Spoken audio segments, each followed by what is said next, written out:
NATO leaders Washington में जमा हुए हैं और यूक्रेन के हवाले से बड़े बड़े फैसले किए गए हैं। इन फैसलों को देखने के बाद ऐसे लग रहा है कि जैसे रशिया की अब छुट्टी हो गई है और रूस के साथ साथ चाइना को भी सख्त पैगाम दिए गए हैं। आज की इस वीडियो में हम देखेंगे कि इस समिट में, इस गैदरिंग में क्या क्या प्लेज किया गया है, यूक्रेन के लिए क्या अच्छी खबरें हैं और रूस के लिए क्या बुरी खबरें हैं, और चाइना के साथ एक नई कन्फ्रंटेशन का आगाज। हालांकि नेटो एक ऐसी ग्रुपिंग है जो कि यूरोप सेंट्रिक है, जो कि यूरोप के तहफ़्फ़ुज़ की बात करती है। चाइना इनसे दूर है, तो वाई चाइना नाउ। तो इस समिट में नेटो लीडर्स ने फैसला किया है कि यूक्रेन को अगले कुछ सालों में $43 बिलियन दिए जाएंगे ताकि वो रशिया के खिलाफ अपने डिफेंस को मजबूत कर सकें। और नेटो के अंदर शमूलियत का एक इरिवर्सिबल प्लान ऑफर किया है यूक्रेन को, यानी अब पीछे मुड़ के नहीं देखेंगे और अल्टीमेटली यूक्रेन को नेटो में शामिल किया जाएगा। हम देखेंगे कि इसमें कौन से ममालिक हैं इस वेस्टर्न अलायंस में जो कि अभी मुखालफत कर रहे हैं कि यूक्रेन नेटो ज्वाइन करे प्रेजेंट में। इस समिट में नेटो और वेस्टर्न अलायंस ने वो मुआहदे किए हैं जिनको देखकर आप हैरान हो जाएंगे, और उनको हम स्टेप बाय स्टेप देखेंगे कि किस तरह ये आगे बढ़ने का इरादा रखते हैं, किस तरह ये एक नई कोल्ड वॉर को जन्म दे रहे हैं रूस और चाइना को फिनिश करने के लिए। इस हवाले से अमेरिका, नेदरलैंड्स और डेनमार्क ने ये अनाउंस किया कि जो उनके पास F-16 फाइटर जेट्स हैं वो यूक्रेनियन मिलिट्री को दिए जाएंगे, और ये काम इन्हीं गर्मियों में शुरू हो जाएगा। नेटो प्रोवाइडेड F-16 यूक्रेन को मिलेंगे इन 3 कंट्रीज की जानिब से। इसके अलावा अमेरिका ने एक और बड़ा ही डेंजरस अनाउंसमेंट किया है बाइडन की सरबराही में, और उन्होंने कहा है कि लॉन्ग रेंज मिसाइल्स डिप्लॉय किए जाएंगे जर्मनी में बाय 2026, और ये long range missiles directly Moscow को थ्रेटन करेंगे। आपको याद है कि इस वीडियो में हमने एक्सप्लेन किया था आज से 2.5 साल पहले कि रूस ने हमला किया क्यों यूक्रेन पर। रूस को बेसिकली ये डर है कि यूक्रेन कहीं नेटो ज्वाइन ना कर ले, और अगर नेटो ज्वाइन कर लेता है यूक्रेन, तो यूक्रेन के अंदर जो मिसाइल नस्ब होंगे वो मॉस्को को 5 मिनट में निशाना बना सकते हैं। तो रूस ने हमेशा से नेटो को ये तंबीह की है कि आप ईस्टर्न यूरोप की तरफ ना एक्सपैंड करें, लेकिन पिछले 20 सालों में नेटो ने ईस्टर्न यूरोप की तरफ एक्सपैंड किया है और बहुत से नए ममालिक को इस मिलिट्री अलायंस में शामिल किया है। जो रशिया इसको रेड लाइन समझता है, और जब यूक्रेन ने नेटो मेंबरशिप की बात की तो रूस का ये नैरेटिव था कि क्लियरली हमने अपनी रेड लाइन बताई मुतअद्दिद बार, लेकिन यूक्रेन को समझ नहीं आई, और अब हम अपने लफ्ज़ों में इनको समझाएंगे। अब दूसरी तरफ वेस्टर्न कैंप है, वो भी चुप बैठने वाला नहीं है। उनके पीछे अमेरिका है, जर्मनी है, फ्रांस है, यूके है, वो भी अब यूक्रेन को पूरी तरह से मदद कर रहे हैं। अमेरिकी कांग्रेस ने पहले $60 बिलियन की एड मंजूर की, उसके बाद $50 बिलियन इन्होंने रशियन ओलिगार्क्स का जो पैसा है वो इन्होंने यूक्रेन को देना है, और अब $43 बिलियन नेटो ममालिक ने कहा है हम देंगे। और इस हवाले से बड़े अरसे से बातचीत चल रही है कि नेटो के जितने ममालिक हैं वो अपना डिफेंस बजट इंक्रीज़ करें ताकि हम अपनी जो कलेक्टिव सिक्योरिटी है इस रीजन में उसको मेक श्योर कर सकें। और उनके ख्याल में इस वक्त सबसे बड़ा थ्रेट रूस है, और हमने इस वीडियो में डिस्कस किया था कि किस तरह जर्मनी, फ्रांस और यूके अपनी आर्मीज़ को तैयार कर रहे हैं, और वो ये समझते हैं कि बाय 2030 हमारा कोई बड़ा कॉन्फ्लिक्ट हो जाएगा रूस के साथ। तो जो थ्रेट आज से 80 साल पहले इन कंट्रीज़ को जर्मनी से था, हिटलर की फ़ौजों से था, आज पुतिन और उसकी फ़ौजों से है, और उसके ख़िलाफ़ ये मुत्तहिद हो रहे हैं। और उनके ख्याल में हम एक प्रीएम्प्टिव एक्शन ले रहे हैं, हम वर्ल्ड वॉर 2 की जो गलती हैं उनको अब दोहराना नहीं चाहते, इसलिए हम पहले ही तैयारियां कर रहे हैं। और वो जर्मनी, वो यूके, वो फ्रांस जो पिछले 80 सालों से पुरअमन रहे हैं, वो अब जंग की तैयारियां कर रहे हैं और तबले जंग बजा रहे हैं, और कह रहे हैं कि हमने अपनी पूरी पॉपुलेशन को तैयार करना है जंग के लिए। तो अब देखें, जर्मनी में लॉन्ग रेंज मिसाइल्स लगाने की बातें हो रही हैं। कोल्ड वॉर के बाद ये पहली बार होगा कि यूएस के इतने लीथल वेपन्स यूरोप के कॉन्टिनेंट में डिप्लॉय किए जाएंगे, और वो भी जर्मनी जैसे कंट्री में। जर्मनी भी आज से 30 साल पहले डिवाइडेड था, एक जर्मनी सोवियत यूनियन के साथ था और एक अमेरिकन कैंप यानी वेस्टर्न ब्लॉक में था।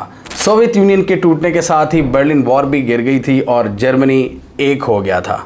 तो वो जर्मनी जो कि पिछले 80 सालों से बड़ा मोहतात है, और स्पेशली पिछले कई 30-40 सालों से कि हमने जंग में नहीं पड़ना, वो अब अमेरिका के साथ रूस को काउंटर करने की बातें कर रहे हैं और सबसे लीथल वेपन्स जैसे कि लॉन्ग रेंज मिसाइल्स अपने मुल्क में तैनात कर रहे हैं। यूएस ने सोवियत यूनियन के साथ एक ट्रीटी साइन की थी कि एक दूसरे की प्रॉक्सिमिटी में ये लॉन्ग रेंज वेपन्स डिप्लॉय नहीं किए जाएंगे। Intermediate range nuclear forces treaty ये 1987 में साइन की गई थी, जो 2019 में टूट चुकी है। और इसके साथ ही बाइडेन साहब ने यह अनाउंस किया कि वो यूक्रेन को अपने सबसे powerful air defence system provide करेंगे। अमेरिका का एक बहुत ही पावरफुल एयर डिफेंस सिस्टम है पैट्रियट मिसाइल सिस्टम, वो ये प्रोवाइड करेंगे और 4 पैट्रियट मिसाइल सिस्टम यूक्रेन को दिए जाएंगे, जबकि दूसरे कंट्रीज इसकी मेंटेनेंस का ख्याल रखेंगे। तो एक्सपर्ट्स के मुताबिक यूक्रेन की जो करंट इस्टेब्लिशमेंट है ज़ेलेंस्की के अंदर, उसको सब कुछ मिल रहा है सिवाय एक चीज़ के, और वो ये चीज़ है कि अभी नेटो की मेंबरशिप। और वो क्यों नहीं दे पा रहा वेस्टर्न कैंप? आप देखें, अगर इतनी बड़ी मिलिट्री असिस्टेंस प्रोवाइड कर रहा है तो नेटो की मेंबरशिप क्यों नहीं दे रहा? इस हवाले से एक्सपर्ट्स का ख्याल ये है कि अमेरिका भी डरता है रूस से, क्योंकि रूस के लिए ये एक रेड लाइन है और रूस ने मुतादिद बार न्यूक्लियर जंग की भी धमकी दी हुई है। तो अगर ये इसको शामिल कर लेते हैं नेटो में, तो ये खुद वेस्टर्न कैंप को भी पता है कि कितना बड़ा एस्केलेटरी मूव होगा, और अमेरिका खुद एहतियात बरत रहा है इस मामले में कि अभी यूक्रेन को शामिल नहीं करना नेटो में, क्योंकि चीज़ें एस्केलेट हो जाएंगी। अभी जिस तरह हम तंग कर रहे हैं रूस को करें, लेकिन बाद में देखेंगे कि यूक्रेन को कब शामिल करना है नेटो में। और अभी ये स्टेटमेंट दिया है शमूलियत के हवाले से कि इरिवर्सिबल पाथ है यूक्रेन का, यानी जिस तरफ वो जा रहा है ट्रैजेक्टरी उसकी वही है कि नेटो में शमूलियत इख्तियार करेगा ही करेगा। और इस दफ़ा की जो समिट है उसकी जॉइंट स्टेटमेंट का नारा ही यही है कि Ukraine's future is in NATO, लेकिन ऑफिशियल इनविटेशन तब दिया जाएगा जब सारे एलाइज इस पर एग्री होंगे। उन्होंने कहा कि यूक्रेन अभी इमीडिएटली तो इसको ज्वाइन नहीं करेगा, लेकिन जैसे ही जंग का खात्मा होगा हम यूक्रेन को नेटो में शामिल कर लेंगे। और यूक्रेन को हम नेटो में शामिल इसलिए करेंगे कि रशिया कभी यूक्रेन पर दोबारा हमले का सोच भी ना सके। हम ये एक डिफेंसिव मूव के तौर पर करेंगे, ना कि ऑफेंसिव मूव के तौर पर। तो इस हवाले से बाइडेन ने भी स्पीच की और बहुत स्ट्रांगली यूक्रेन को सपोर्ट किया। जैसे मैंने पहले डिस्कस किया कि उनको एयर डिफेंस सिस्टम देने का फैसला किया है अमेरिका ने, और उन्होंने कहा कि ये नेटो का alliance more powerful than ever, यानी सबसे ज़्यादा तगड़ी पोजीशन में है। और चाइना को उन्होंने कहा कि चाइना जो चाहता था कि हम अलहदा हो जाएं, हम आज एक स्ट्रॉन्ग फोर्स के तौर पर इकट्ठे खड़े हैं। जो बाइडेन के मुताबिक हम जर्मनी, इटली, नेदरलैंड्स और रोमानिया के साथ मिलकर इनको पैट्रियट मिसाइल सिस्टम की बैटरीज प्रोवाइड करेंगे। अब यहाँ पर एक बड़ी इंटरेस्टिंग सिचुएशन है, इसको हमने एक दफ़ा पहले भी डिस्कस किया हुआ है कि नेटो काफ़ी ज़्यादा इंटीमिडेट होती है ट्रम्प साहब से, क्योंकि ट्रम्प ने हमेशा नेटो पर क्रिटिसिज्म किया और ट्रम्प कहता है कि हम नेटो का बोझ क्यों उठाएं, ये बाकी तो कुछ करते नहीं हैं। यूरोपियन कंट्रीज़ ये खुद तो डिफेंस बजट में इजाफा नहीं करते। और याद करें ट्रम्प का जब राइज था, जब पीक था, तो वो प्री कोविड एरा था। कोविड के बाद हमने देखा है ये दुनिया में ये जंगों का आगाज़ हुआ है, कॉन्फ्लिक्ट्स ज़्यादा बढ़े हैं। उससे पहले 2019 में समिट हुई थी, तो उसमें बड़ी बहस हुई थी नेटो और अमेरिका की। अमेरिका अंडर ट्रम्प ने कहा था कि भाई आप अपने डिफेंस बजट बढ़ाओ और इनको कम से कम 2% तक लेके जाओ, ये खाली हमारी जिम्मेदारी नहीं है कि नेटो को हम फंड करते रहें। आप लोग पीस की बातें करते हो और हमसे आप डिफेंस बजट बढ़वा लेते हो। और साथ ही उन्होंने ये भी कहा था कि हमारे जो पार्टनर्स हैं, ये यूक्रेन वगैरह या जितने भी कोई दूसरे कॉन्फ्लिक्ट हैं, हम उनको लोन दें बजाय के एड के। तो ट्रम्प का अभी भी यही स्टैंस है कि यूक्रेन जंग का सारा मलबा अमेरिका क्यों बर्दाश्त करे, अमेरिका पर क्यों गिरे सारा मलबा। तो ये भी इनको टेंशन है नेटो लीडर्स को कि अभी आने वाले इलेक्शंस में कहीं ट्रम्प ना जीत जाएं।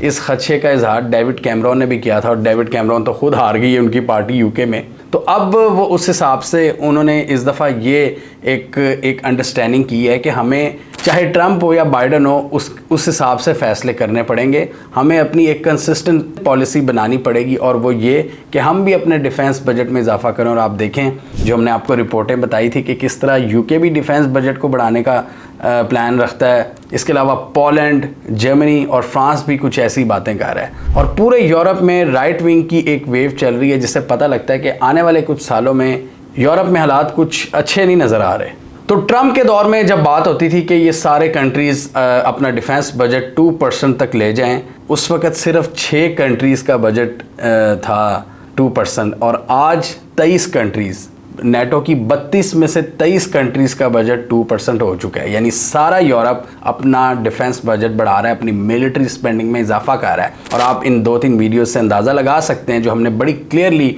बताई हैं आपको कि किस तरह ये जंग की तैयारियां कर रहे हैं रूस को जहन में रखकर। और डेफिनेटली बाइडन नेटो लीडर्स को पसंद है, क्योंकि बाइडन ने काफ़ी ज़्यादा इस पर काम किया है और नेटो को एक बार फिर अमेरिका की नेशनल सिक्योरिटी से जोड़ा आकर। और नेटो लीडरान बाइडन के फ्यूचर के हवाले से परेशान भी हैं, क्योंकि जिस तरह छितरौल हुई है बाइडन की, ट्रंप ने जो किया, अब तो बाइडन के सपोर्टर्स भी मजाक उड़ा रहे हैं। आप इस वीडियो में देखें कि क्या परफॉर्मेंस थी बाइडन की और किस स्ट्रगल का शिकार कर रहे हैं। और एक्सपर्ट्स के मुताबिक ये इनकी आखिरी मीटिंग हो सकती है, आखिरी बड़ी इंटरनेशनल मीटिंग जो कि वाशिंगटन में हुई है बाइडन साहब की। तो नेटो को हमेशा बाइडन याद आएंगे, क्योंकि बाइडन ने नेटो को बहुत ज़्यादा एक बार फिर अहमियत दी है और उसकी मेन रीज़न यही है रशिया यूक्रेन जंग। और ट्रंप के आने से ये थोड़ा सा घबराते हैं, क्योंकि ट्रंप बात करता है बजट की, नंबर्स की, डिफेंस बजट इंक्रीज़ करने की। वो कहता है आप लोगों पर भी जिम्मेदारी आयद होती है, ना सिर्फ अमेरिका पे। इसके अलावा जो सबसे बड़ा एलामिया सामने आया है, इन्होंने एक बड़ा ही अजीब स्टेटमेंट दिया नेटो लीडर्स ने। इन्होंने कहा है कि चाइना इस जंग का सबसे बड़ा इनेबलर है, रशिया यूक्रेन जंग का, और रशिया को चाइना इनेबल कर रहा है। चाइना की जो कॉन्टीन्यूस सपोर्ट है, चाइना की जो एड है, इनडायरेक्ट मिलिट्री एड और डायरेक्ट इकोनॉमिक असिस्टेंस, ट्रेड इतनी ज़्यादा बढ़ा दी है जिसकी वजह से रूस के पार फैल रहे हैं और वो मज़ीद इम्बोल्डन हो रहा है। चाइना ने डेफिनेटली इस पर बड़ा गुस्से का इजहार किया। इसकी भी हम डिटेल्स देखते हैं कि क्यों इन्होंने इनेबलर कहा है चाइना को। इन्होंने कहा कि हमारे लिए डीप कंसर्न की बात है कि चाइना और रूस के ताल्लुकात किस तरह आगे बढ़ रहे हैं।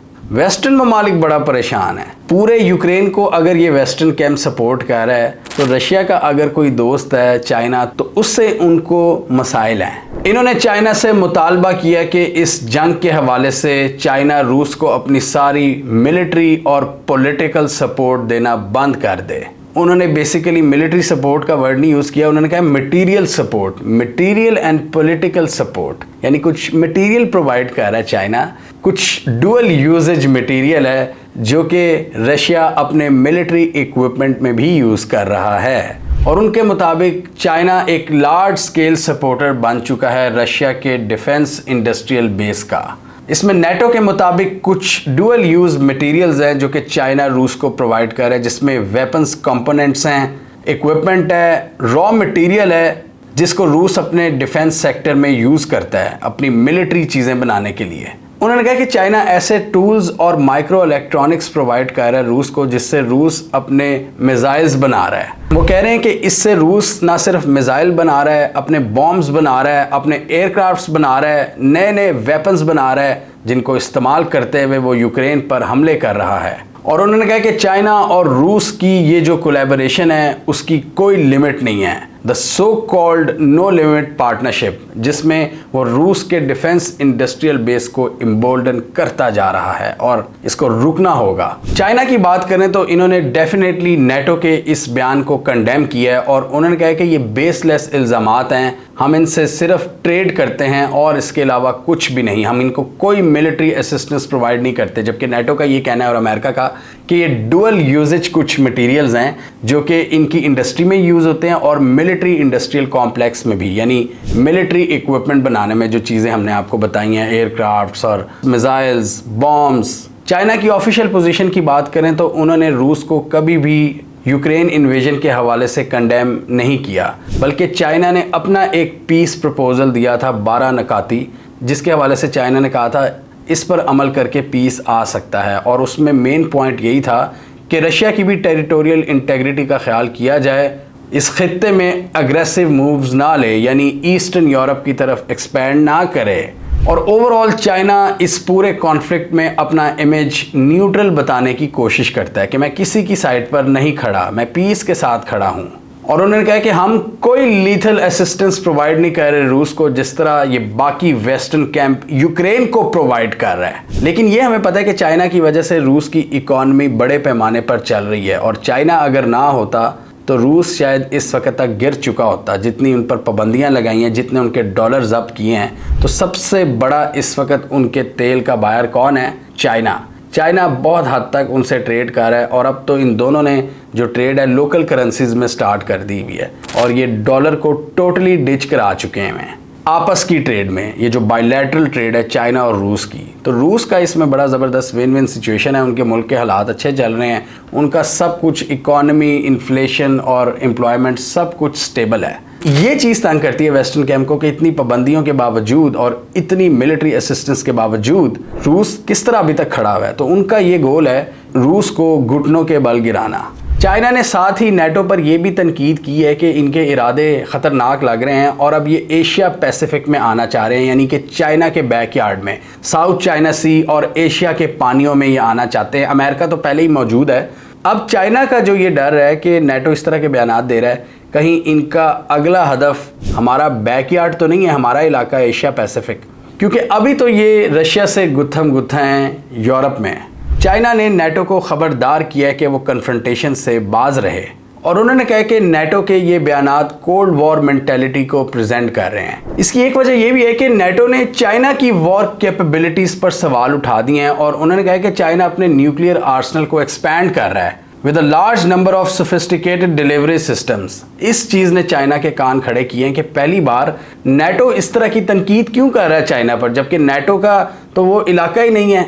इसलिए चाइना नेटो को वार्न कर रहा है और रूस के साथ मिलकर अपने इक़दाम कर रहा है, अपने तौर पर मनूवर्स कर रहा है। और उसकी एक एग्जांपल ये है कि चाइना ने भी नेटो के बैकयार्ड में मिलिट्री एक्सरसाइजेस शुरू कर दी हैं और बेलारूस के साथ इन्होंने मिलिट्री ड्रिल्स किए हैं। बेलारूस यूरोप में वो वाहिद मुल्क है जो इस वक्त रूस के साथ खड़ा हुआ है और उस पर भी सैंक्शंस हैं, और पिछले दिनों हमने देखा था कि एससीओ में बेलारूस को शामिल कर लिया था। नेटो के मनूवर्स तो हमने देख लिए, जिस तरह के ये इकदाम कर रहे हैं, बड़ी बड़ी मिकदार में मिलिट्री एड देना चाहते हैं, एयर डिफेंस सिस्टम, हर तरह का मिलिट्री इक्विपमेंट। और दूसरी तरफ पुतिन भी इस वक्त अपनी चालें चल रहे हैं और वो एशिया के लीडर से मुलाकात कर रहे हैं और जो पुराने सोवियत कैंप के दोस्त हैं, चाहे वो नॉर्थ कोरिया हो, चाहे वो वियतनाम हो, चाहे भारत हो, उनसे वो जॉइंट मिलिट्री डिफेंस प्रोडक्शन पर बातचीत कर रहे हैं, क्योंकि दोनों साइड्स को इस वक्त असलहे की शदीद ज़रूरत है। पुतिन भी ज़्यादा से ज़्यादा असलहा हासिल करना चाहते हैं और दूसरी तरफ यूक्रेन को नेटो बड़ी मिकदार में असलहा दे रहा है। तो चाइना ने जो इस डर का इजहार किया है कि क्या अब नेटो चाइना के बैकयार्ड में आना चाहती है, नेटो ने इसका जवाब दिया कि नहीं, हम इस अलायंस को एशिया पैसिफिक में पुश नहीं करना चाहते, बल्कि हम चाइना को वार्न कर रहे हैं कि वो रशिया का साथ ना दे, वो इसमें डिसाइसिव इनेबलर का किरदार अदा ना करे। बेसिकली नेटो के पीछे एक बहुत बड़ी फोर्स है अमेरिका, और चाइना से सबसे बड़ा मसला अमेरिका को ही है। और अमेरिका जब ये देख रहा है कि चाइना किस तरह पेनिट्रेट कर रहा है यूरोप के अंदर नई नई डील्स कर रहा है, एक बड़ा ट्रेडिंग पार्टनर है, ये चीज़ें अमेरिका को पसंद नहीं आती और वही चीज़ें फिर ट्रांसलेट होती हैं नेटो की स्टेटमेंट्स में। पिछले साल हमने देखा नहीं था कि फ्रेंच प्रेसिडेंट और यूरोपीय यूनियन की जो लीडर है उर्सुला वॉन डर लेयन, वो किस तरह गई थी शी जिनपिंग से मिलने। यूरोप को भी चाइना की राइजिंग पावर का अंदाज़ा है, लेकिन इस वक्त रशिया यूक्रेन जंग उस इक्वेशन को ख़राब कर रही है। चाइना और यूरोप जिस कोलैबोरेशन की जानिब बढ़ रहे थे, वो कोलैबोरेशन अब स्लो डाउन हो रही है। चाइना चाहेगा कि यूरोप के साथ उनके ताल्लुकात बरकरार रहें, ट्रेड और इकॉनमी वाइज, इन्वेस्टमेंट वाइज, जबकि अमेरिका की कोशिश होगी कि चाइना की जो पेनिट्रेशन है यूरोप में वो कम से कम हो। क्योंकि ख़ुद सोचें, यूरोप का अगर कोई कंट्री, वो नेटो का भी अगर कंट्री हो, फॉर एग्जांपल जर्मनी, और उसके बहुत अच्छे ताल्लुकात हो जाते हैं चाइना के साथ, तो फिर चाइना का भी थोड़ा बहुत इन्फ्लुएंस होगा। अमेरिका उस इन्फ्लुएंस को काउंटर करना चाहता है और इसलिए वो ये भी चाहता है कि चाइना इनका सबसे बड़ा ट्रेडिंग पार्टनर ना रहे। चाइना इस वक्त यूरोप के इंफ्रास्ट्रक्चर में भी स्पेंडिंग कर रहा है, वो चीज़ भी नहीं पसंद।